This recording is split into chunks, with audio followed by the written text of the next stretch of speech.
Morning guys, so we're on to chapter 6 and it's called Remarkable Incident of Dr Lanyon. So I don't know if you've noticed, but we're having lots of incidents. Remember, this is called The Strange Case of Dr Jekyll and Mr Hyde, as if it's sort of as somebody's trying to investigate what's going on. So this is like the next step in the mystery of everything that Utterson is trying to unpick. Time ran on. Thousands of pounds were offered in reward for the death of Sir Danvers Carew was resented as a public injury, meaning that the whole of London found it absolutely abhorrent that this man's been killed, and everybody's throwing everything at it to try and solve the case. But Mr Hyde had disappeared out of the ken of the police as though he had never existed. Please highlight that line. Much of his past was unearthed indeed, and all disreputable. Please highlight that as well. All disreputable. So what they do is they go around and talk to people, and everybody who's come into contact with him has got terrible stories to tell about him. Tales came out of the man's cruelty, please highlight, at once so callous and violent, of his vile life, of his strange associates, of the hatred that seemed to have surrounded his career. So I've highlighted that whole bit from man's cruelty through to his career. But of his present whereabouts, not a whisper. From the time he'd left the house in Soho on the morning of the murder, he was simply blotted out. And gradually, as time grew on, Mr Utterson began to recover from the hotness of his alarm and to grow more at quiet with himself. The death of Sir Danvers was, to his way of thinking, more than paid for by the disappearance of Mr Hyde. So he's basically saying that even though they can't catch him, at least he seems to have disappeared off the face of the planet. Now that the evil influence had been withdrawn, please highlight that as well, because he's talking about Hyde's influence on Jekyll. A new life began for Dr Jekyll. He came out of his seclusion, renewed relations with his friends, became once more their familiar guest and entertainer, and whilst he had always been known for his charities, he was now no less distinguished for religion. So I've highlighted all of that in a different colour actually, to do with Jekyll. So now that Hyde's gone, he's come back out of his seclusion, he's made his friends again, he's always been known for being a good, kind person, but actually he's also known for his religion now, so he's really going out there to be a good person. So if you have a look on my book, this bit here, I've got it all highlighted there. He was busy. He was much in the open air. He did good. His face seemed to open and brighten as if with an inward consciousness of service. And for more than 2 months, the doctor was at peace. Please highlight that.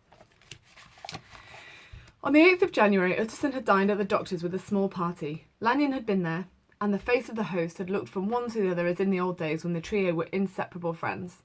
On the 12th, and again on the 14th, the door was shut against the lawyer. The doctor was confined to the house, Paul said, and saw no one. On the 15th he tried again, and was again refused.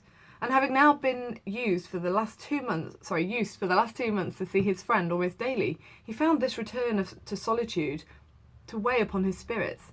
The 5th night he had in guest to dine with him, and the 6th he betook himself to Dr Lanyon's. So basically, Utterson gets into the habit of getting to spend time with his friend Jekyll again, and with Lanyon. So remember, they'd fallen out, and the three of them sort of make friends again. And then out of nowhere, so having dined together every night, and then suddenly he's like, no, you can't. Paul says, no, you can't come in. And he goes every night, and he's not allowed in, and Paul says, you can't come in. Then he says, oh, okay, well, I'll dine with his clerk guest, the guy, Mr Guest, again. And then the next time he goes to Dr Lanyon. So this bit is pretty critical. There, at least, he was not denied admittance. But when he came in, he was shocked at the change which had taken place in the doctor's appearance. Please highlight that. He had a death warrant written legibly across his face. Highlight that. So the idea that he looks like he's going to die any moment. So this is Dr Lanyon, who's a really warm, hearty, chuckly kind of guy from the beginning. The rosy man had grown pale. His flesh had fallen away. He was visibly balder and older. Please highlight all of that about him. And yet it was not so much these tokens of a swift physical decay that arrested the lawyer's notice as a look in the eye and quality of manner that seemed to testify to some deep-seated terror of the mind. Please highlight the deep-seated terror of the mind. So it's not just that he physically looks like he's about to drop dead, but it's the fact there's something in the look in his eye that is like he's gone completely insane, like he's terrified of something. It was unlikely that the doctor should fear death, and yet that was what Utterson was tempted to suspect. Yes, he thought, he is a doctor, he must know his own state and that his days are counted, and the knowledge is more than he can bear. So this is again Utterson rationalising something. It seems completely weird that he was dining with him a week ago and now he just looks like he's at death's door, but because he's a doctor, maybe he's particularly frightened by that because he obviously can recognise that in himself. And yet, when Utterson remarked on his ill looks, it was with an air of great firmness that Lanyon declared himself a doomed man. Highlight that, please. So that's Lanyon says that about himself. I have had a shock, he said, and I shall never recover. It is a question of weeks. Well, life has been pleasant. I liked it. Yes, sir. I used to like it. I sometimes think if we all knew, we should be more glad to get away. Jekyll is ill too, observed Utterson. Have you seen him? But Lanyon's face changed and he held up a trembling hand. Please highlight trembling hand. I wish to see or hear no more of Dr. Jekyll, he said in a loud, unsteady voice. I am quite done with that person, and I beg that you will spare me any allusion to one whom I regard as dead. So could you please make sure you've highlighted trembling hand, unsteady voice, and I am quite done with that person, and then someone whom I regard as dead. So something has gone down between Jekyll and Lanyon, and he cannot abide to hear even his name mentioned again. Tut tut, said Mr. Utterson, and then, after a considerable pause, can't I do anything? He inquired. We are three very old friends, Lanyon. We shall not live to make others. Nothing can be done, returned Lanyon. Ask himself. Well, he will not see me, said the lawyer. I'm not surprised at that, was the reply. Some day, Utterson, after I am dead, you may perhaps come to learn the right and wrong of this. Can you please highlight this whole bit and the next sentence? I cannot tell you. And in the meantime, if you can sit and talk with me of other things, for God's sake, stay and do so. But if you cannot keep clear of this accursed topic, then in God's name, go, for I cannot bear it. So, again, you've got these doctors swearing on God's name. You've got Jekyll, who's suddenly become really religious. He's mentioned for God's sake, God's name. I don't know if you've noticed, but this has been increasing as the novel has been going on.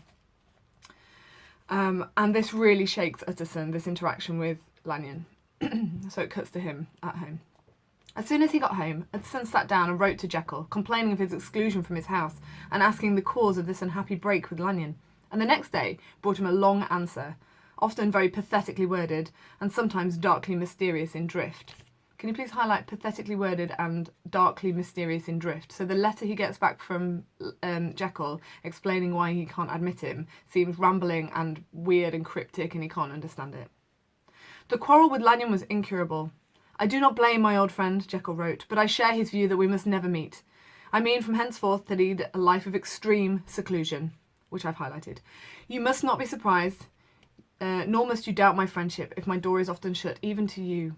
You must suffer me to go my own dark way. I've highlighted dark way. I have brought upon myself a punishment and a danger that I cannot name. Please highlight that line. If I am the chief of sinners, I am the chief of sufferers also. You need to highlight that and you need to write that on your Dr. Jekyll page, because that is a really critical line and it's one that you need to learn for the exam. I've actually written in my margin there. I've put exam learn. Really, really important line. If I'm the chief of sinners, I'm also the chief of sufferers. So if he's done terrible things, he's suffering appropriately for it, is what he's saying. And he's going for an extreme seclusion now, so he doesn't want to have any contact with anybody. I could not think that this earth contained a place for sufferings and terrors so unmanning, and you can but do one thing, Utterson, to lighten this destiny, and that is to respect my silence. Utterson was amazed. The dark influence of Hyde had been withdrawn. The doctor had returned to his old tasks and amenities a week ago. The prospect had smiled with every promise of a cheerful and an honoured age, and now, in a moment, friendship and peace of mind and the whole tenor of his life were wrecked.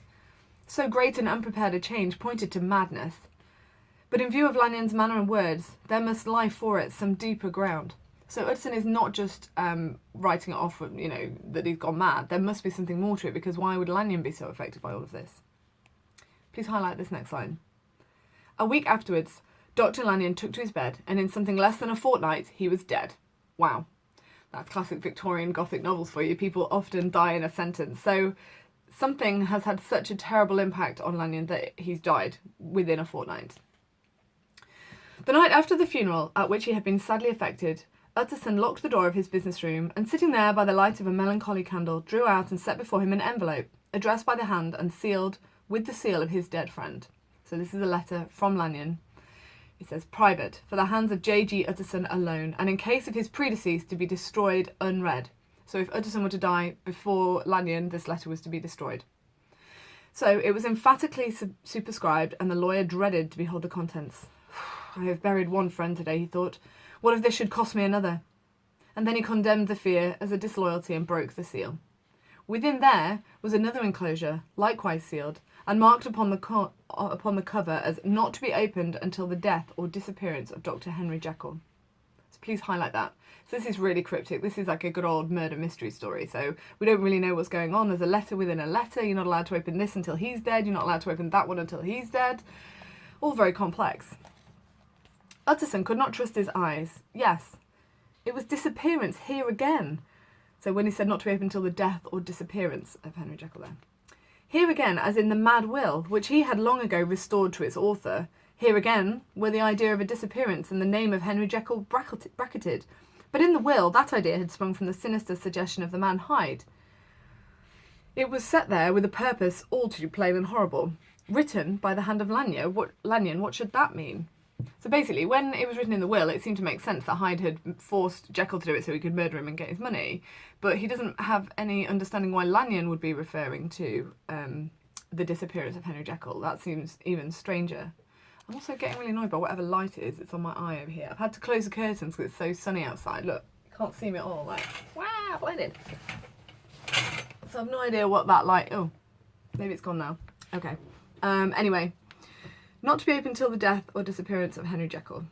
Sorry, I've lost my place now. But in the will, the idea had sprung from the sinister suggestion of that man Hyde. It was set there with a purpose all too plain and horrible. Written by the hand of Lanyon, what should it mean? A great curiosity came to the trustee, meaning Utterson, to disregard the prohibition and dive at once to the bottom of these mysteries. So, he could just open the letters right now, couldn't he? That's the thing.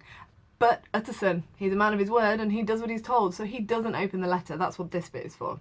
It talks about his professional honour and faith to his dead friend were stringent obligations, and the packet slept in the innermost corner of his private safe. It is one... That was a kid sneezing.